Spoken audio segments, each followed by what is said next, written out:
experiencias e innovaciones. Y a las 10:39 de la mañana, aquí en Venezuela, creo que son 6 horas más allá, está la profesora, son las 4:38 allá. Ella es Neus Lorenzo, que bueno, es un orgullo tremendo tenerla el día de hoy, porque les voy a contar quién es ella. Ella es actualmente la vicepresidenta de la Sociedad Catalana de Pedagogía y además miembro de la Junta del ODITE, que es el Observatorio de Innovación Tecnológica Educativa. Vamos a hablar con ella un temazo. Invito a que la sigan en el Twitter, @newsneus, news que viene siendo noticias en plural y en inglés. Y bueno, ¿por qué invito a que la sigan? Porque además ella siempre está actualizada y actualizando y siendo partícipe de innovaciones en materia de educación, y con ella hoy vamos a hablar acerca de la inteligencia artificial en la microeducación, transformando el aula del futuro. Empecemos por parte, profe, porque esto de la inteligencia artificial es algo que viene tomando todas las áreas. Pero primero aclárenos qué es esto de la microeducación. ¿Cómo está? Bienvenida. Muchas gracias. Pues es un placer estar con ustedes y un privilegio poder compartir cualquier idea, cualquier reflexión, cualquier aprendizaje que hagamos conjuntamente. La Para microeducación. responder, gracias a ustedes.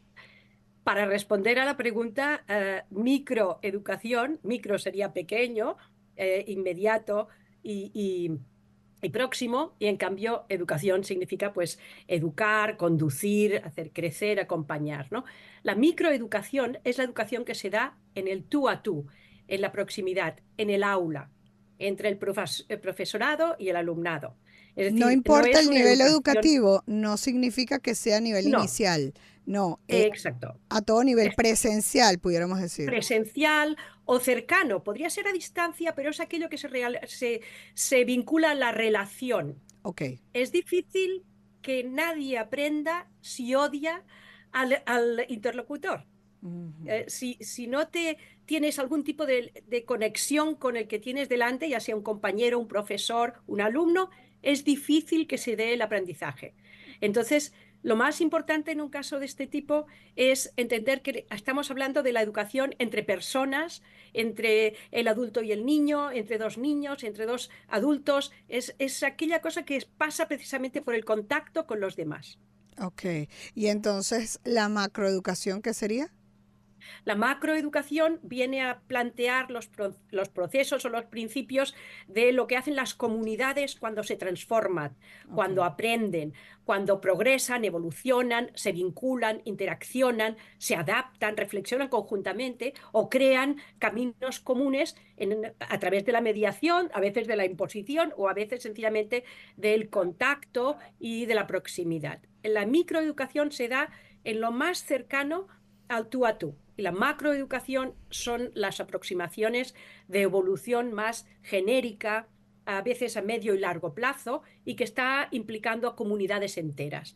Claro. Una mesoeducación sería lo que pasa en una escuela, en un claustro con un grupo de profesores, en una clase con varios profesores, varios alumnos, un grupo de edad. Eso sería la mesoeducación, más Bien. coordinación docente y está más relacionado con las estrategias que uno puede diseñar para crear un curso o para crear un itinerario o un proyecto.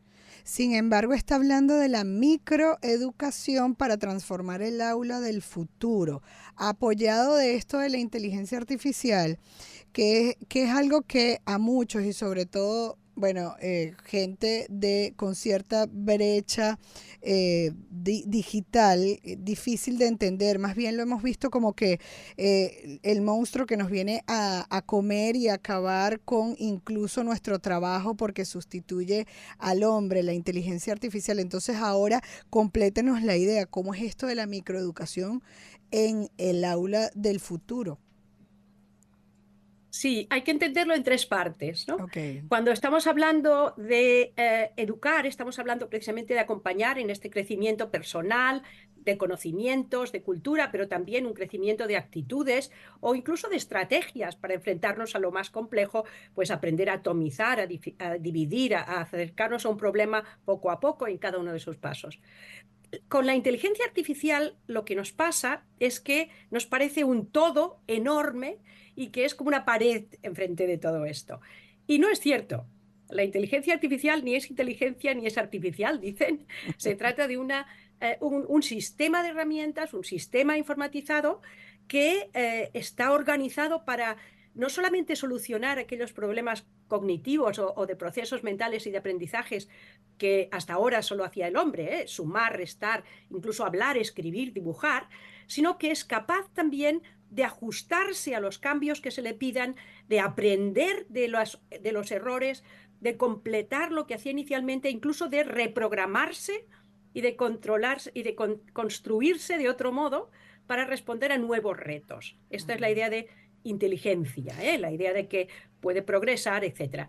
Cuando hablamos de la microeducación con la inteligencia artificial, lo que hemos de aprender precisamente es cómo relacionarnos nosotros con la máquina, las estadísticas, los algoritmos, todo lo que representan los sistemas de inteligencia artificial, porque de hecho nos rodean. Y, En, en, y en el aula, entonces esto significa que estamos introduciendo el tema de la inteligencia artificial a nuestras aulas.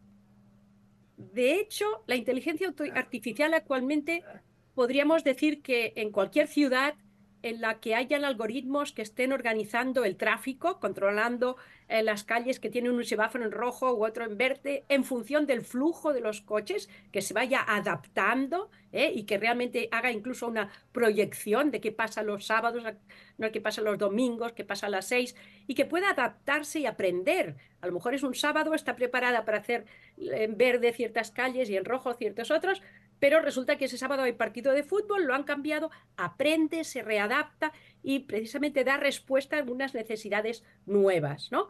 Igual que lo tenemos en los semáforos, lo tenemos controlando el tráfico aéreo o controlando Claro. en línea y en tiempo real, donde están todos los barcos del planeta identificados y cuáles son sus rutas. Sí.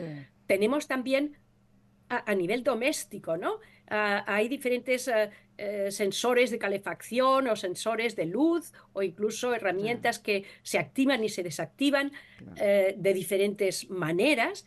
Todo esto compone el complejo mundo de la inteligencia artificial.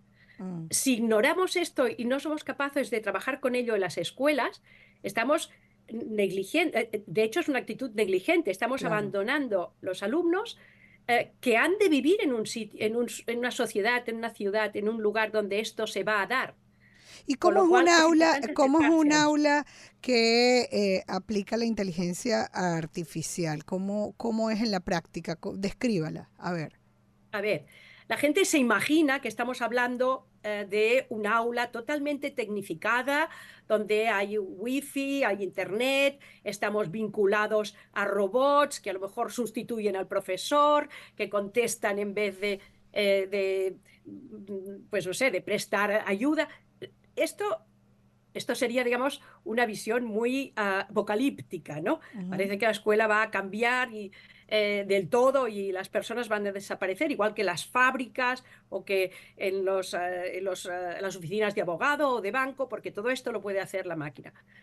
No es exactamente así. La Ujú. idea de la escuela con inteligencia artificial es una escuela donde el alumnado se acerca a estas herramientas para primero darse cuenta de qué son, cómo funcionan, en qué consiste lo que saben hacer y qué es lo que no saben hacer, qué es lo que realmente hemos de cuidar nosotros para relacionarlos los unos con los otros, a pesar de que la inteligencia artificial esté, por ejemplo, controlando muy posiblemente las ondas en los satélites que nos han unido hoy aquí en esta transmisión, ¿no? Claro. Pero a pesar de estas ondas, la importancia de toda esta situación, incluso la que tenemos hoy, es cómo nos relacionamos.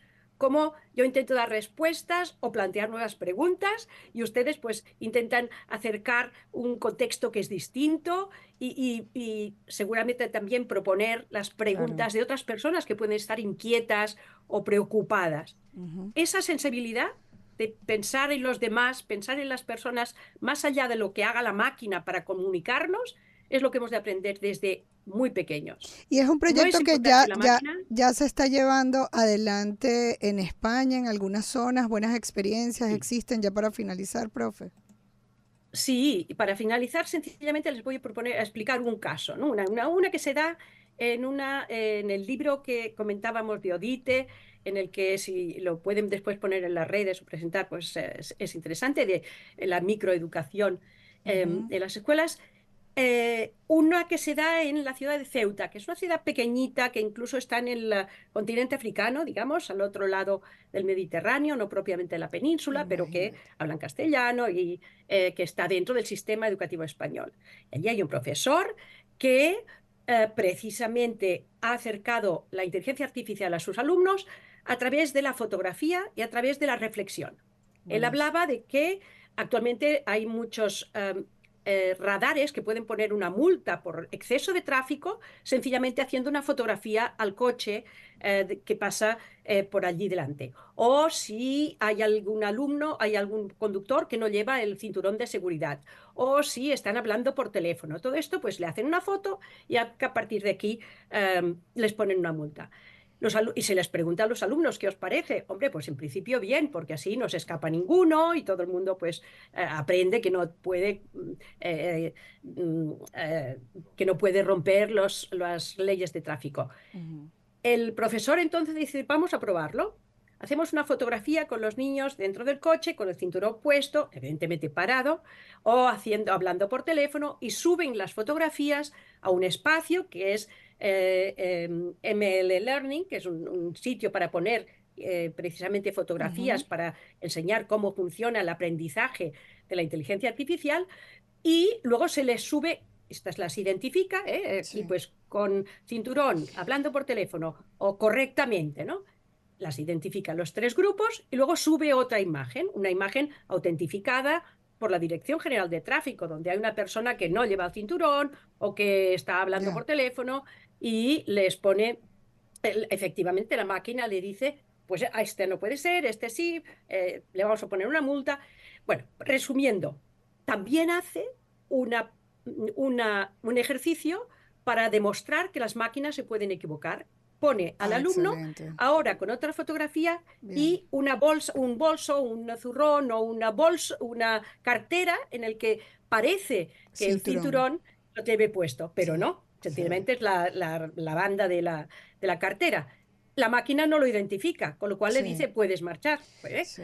O que se rasca la Bien. oreja, la máquina no la identifica. Claro. Mucho Entonces que el alumno aprender dice, acerca de esto, profesora, exacto. y el tiempo se nos queda corto. Yo Ajá, la voy a invitar a que conversemos, además, cómo se inserta esto en la Agenda 2030, que sé que claro. usted maneja el tema, y en lo que tiene que ver en el ODS 4, que tiene que ver con educación. Muchísimas gracias, profe. Era la profesora Neus Lorenzo, actualmente vicepresidenta de la Sociedad Catalana de Pedagogía. Vamos a buscar para entonces publicar esto de este informe de Odite para entonces ver este caso y ampliarlo. Síganle en sus redes sociales, Twitter, @news en inglés, es noticias en inglés y en plural.